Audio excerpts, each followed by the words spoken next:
Bênçãos reflexas. A lei da ação e reação.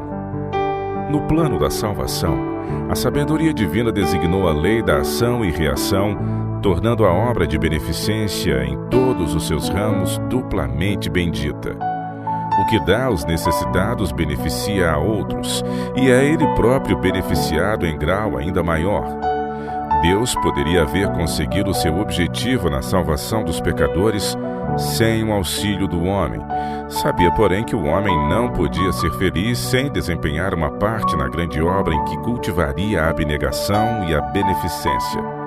Para que o homem não perdesse os benditos resultados da beneficência, nosso Redentor elaborou o plano de alistá-lo como seu cooperador. É à medida que nos entregamos a Deus para o serviço da humanidade que Ele se nos dá. Ninguém pode dar em seu coração e vida lugar para a corrente da bênção de Deus fluir em direção a outros, sem que receba em si mesmo a preciosa recompensa. Ajudar outros desenvolverá o caráter. É na prática das obras de Cristo, ministrando como Ele ministrou aos aflitos e sofredores, que formamos caráter cristão. É para nosso bem que Deus nos chamou para a prática da abnegação por amor de Cristo, para levarmos a cruz, para trabalharmos e nos sacrificarmos, a fim de buscar e salvar o que se havia perdido. Este é o processo de refinação do Senhor, pelo qual Ele purga o material de má qualidade, a fim de que os preciosos traços de caráter que estavam em Cristo Jesus possam aparecer no crente.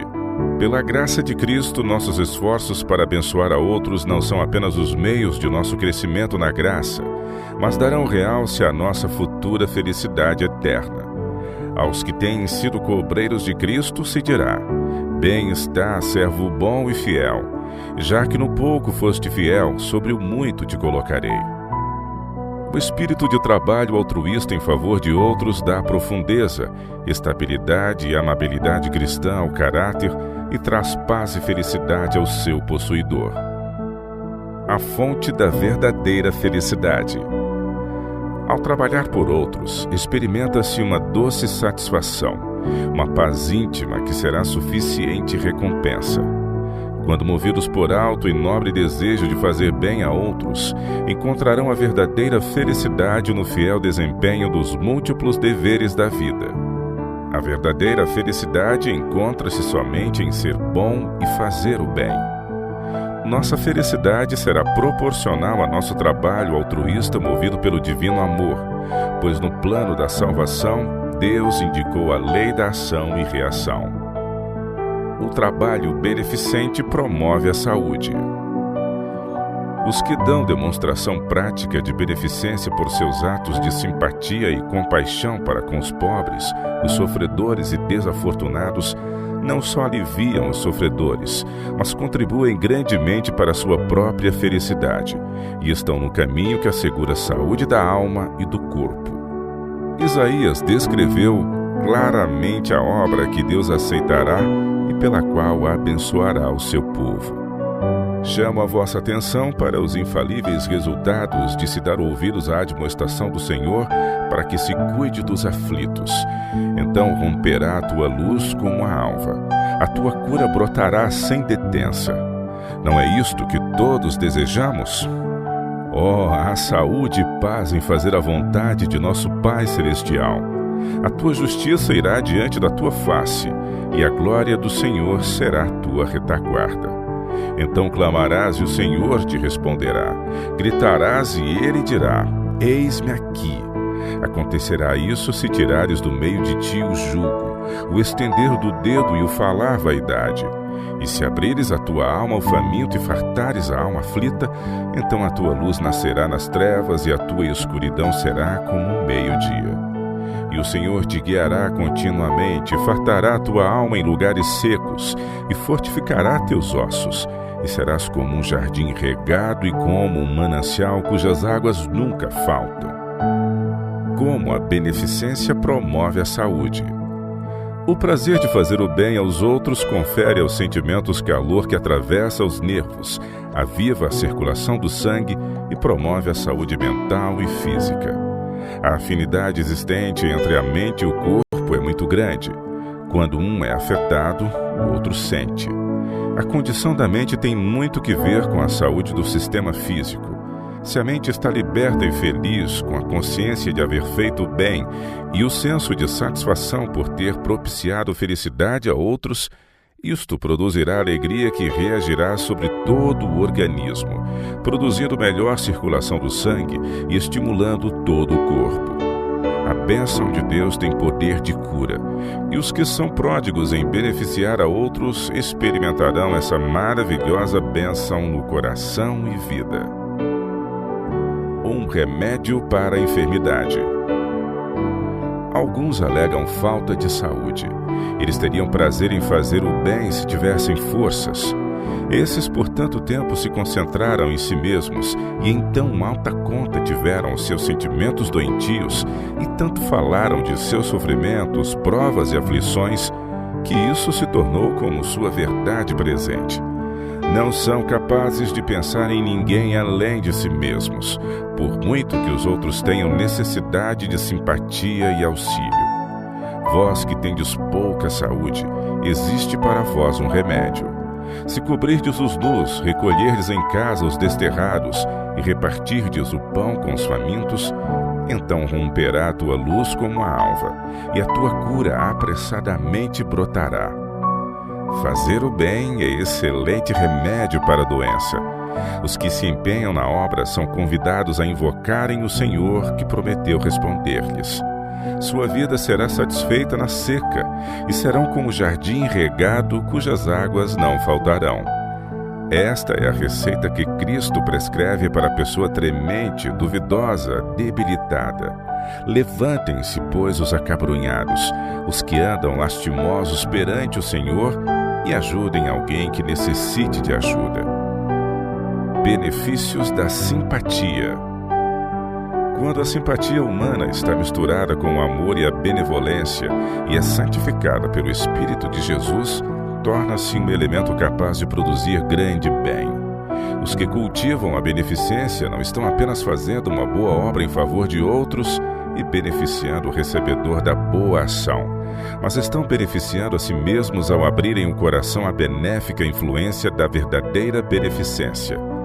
Cada raio de luz lançado sobre outros será refletido sobre nosso próprio coração. Cada palavra de bondade e simpatia proferida aos tristes, cada ação que vise aliviar os oprimidos e cada doação para suprir as necessidades de nossos semelhantes, dados ou feitos para glorificar a Deus, resultará em bênçãos para o doador. Os que assim trabalham estão obedecendo a uma lei do céu e receberão a aprovação de Deus. Jesus conhecia a influência da beneficência sobre o coração e a vida do benfeitor e procurou imprimir na mente dos seus discípulos os benefícios a serem derivados do exercício desta virtude. Ele disse: mais bem-aventurada coisa é dar do que receber. Ele ilustra o espírito de alegre beneficência que deve ser exercido no interesse dos amigos, vizinhos e estrangeiros, mediante a parábola do homem que ia de Jerusalém para Jericó. Salvando o próximo, ele se salvou a si mesmo. A igreja que trabalha é a igreja que progride. Os membros encontram estímulo e tônico em ajudar a outros. Li a história de um homem que, viajando num dia de inverno através de grandes montes de neve, ficou entorpecido pelo frio, o qual ia quase imperceptivelmente congelando-lhe as forças vitais. Estava enregelado, quase a morrer e prestes a abandonar a luta pela vida, quando ouviu os gemidos de um companheiro de viagem também a perecer de frio. Despertou-lhe a compaixão e decidiu salvá-lo. Friccionando os membros enregelados do infeliz homem, conseguiu, depois de consideráveis esforços, pô-lo de pé. Como o coitado não se pudesse suster, conduziu-o compassivamente nos braços através dos mesmos montões que supusera nunca poder transpor sozinho.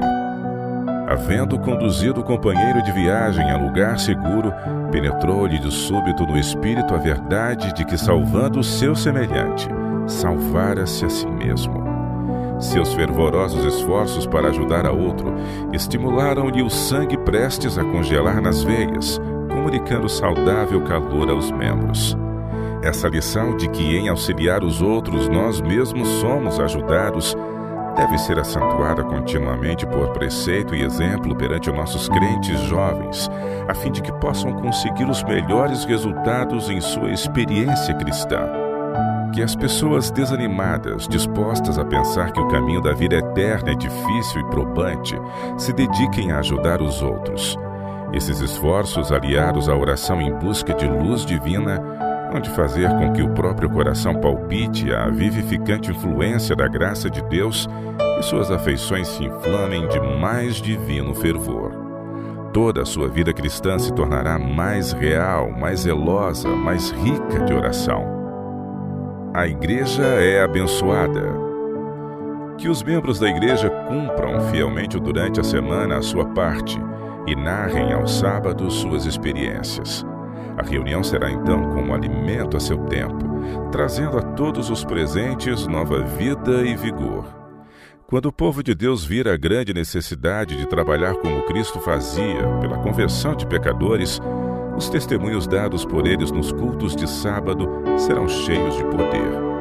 Com alegria testificarão quanto ao valor da experiência que têm adquirido em trabalhar por outros.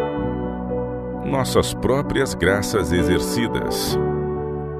Se não tivesse havido nada no mundo para cruzar nossos propósitos, a paciência, a tolerância, a mansidão e a longanimidade não teriam sido chamadas à ação. Quanto mais são essas graças exercidas, mais aumentam e se fortalecem. Quanto mais distribuímos nosso pão temporal com os famintos, quanto mais vezes vestimos os nus, visitamos os enfermos, aliviamos os órfãos e as viúvas em sua aflição, mais decididamente sentimos a realidade das bênçãos de Deus.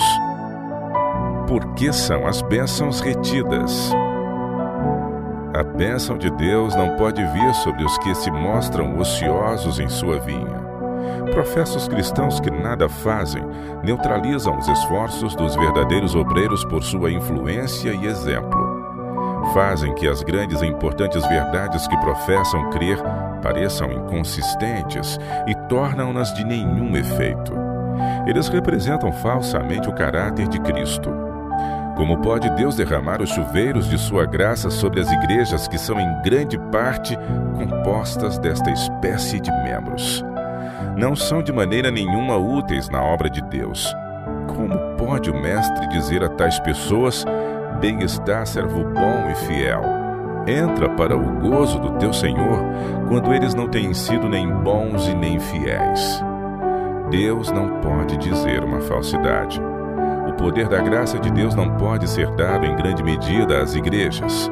Desonraria o seu próprio glorioso caráter permitir que torrentes de graça viessem sobre o povo que não toma o jugo de Cristo, que não leva o seu fardo, que não se negam a si mesmos, que não exaltam a cruz de Cristo.